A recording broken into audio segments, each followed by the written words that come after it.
Урок 3, и начнем с повторения предыдущего урока. Значит, тут вопросы и иллюстрация, и вы можете, я буду делать маленькую паузу, и вы можете сами ответить и проверить, насколько вы усвоили урок. Потом я буду говорить правильный ответ. Значит так, bu kağızdır, ваш ответ. Правильный ответ, hayır, bu kağız değil, bu eldir. Дальше, bu defterdir, bu defterdir, ваш ответ. Правильный ответ, hayır, bu defter değil, bu kitaptır. Bu ütüdür, bu ütüdür, ваш ответ.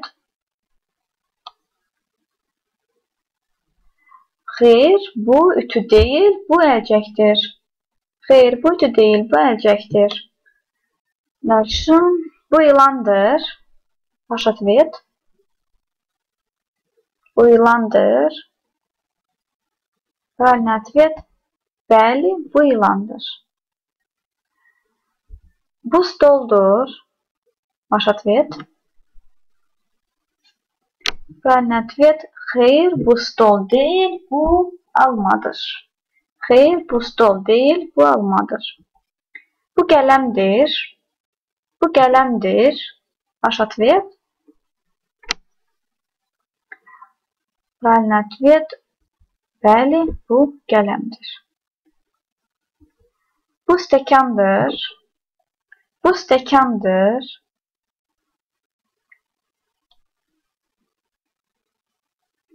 Правильный ответ, hayır, bu stəkan değil, bu attır. Bu almadır, ваш ответ. Правильный ответ, hayır, bu alma değil, bu stəkandır. Hayır, bu alma değil, bu stəkandır. Bu stuldur, ваш ответ. Правильный ответ, hayır, bu stul değil, bu cücədir. Bu dəftərdir. Правильный ответ. Bəli, bu dəftərdir. Сейчас новые слова немножко напишем, выучим. Значит, начи. Начи это кто? То есть подразумевается профессия, да. То есть, на примере потом узнаем лучше. Да, да.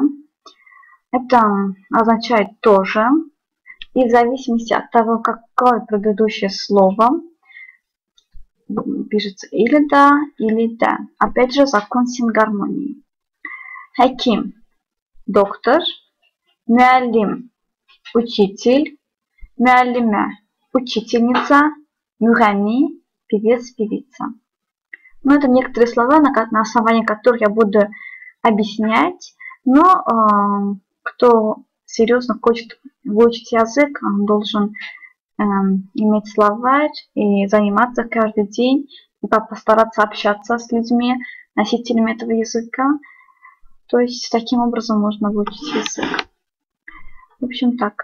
Значит, вот на основании примера я вам объясню. Он нәчидир, кто он. Это подразумевается профессия. То есть ты можешь спросить, вы можете спросить у кого-то он нәчидир. То есть кто он. И ответ о хакимдир. Опять же, дир. То есть он есть доктор, он доктор. Ну, в азербайджанском языке требуется это окончание. O həkimdir, он врач. Bəs Kamal nəçidir? Bəs Kamal nəçidir? O müəllimdir. O müəllimdir. Он учитель.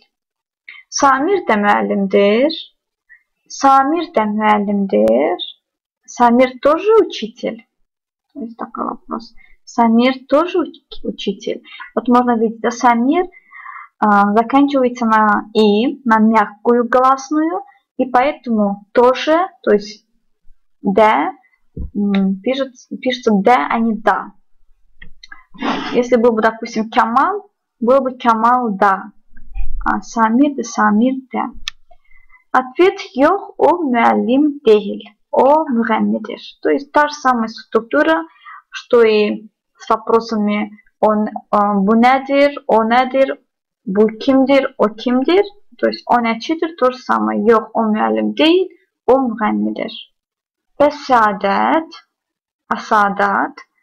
То есть вопрос подразумевает, что а кто она по профессии. Можно полностью сказать, что бесадет neçidir. Ответ o müellimedir. O müellimedir. Пишется müellime, но в основном произносится как меллиме. Меллиме. То есть ü не произносится. О müellimedir. Она учительница. Это третий урок.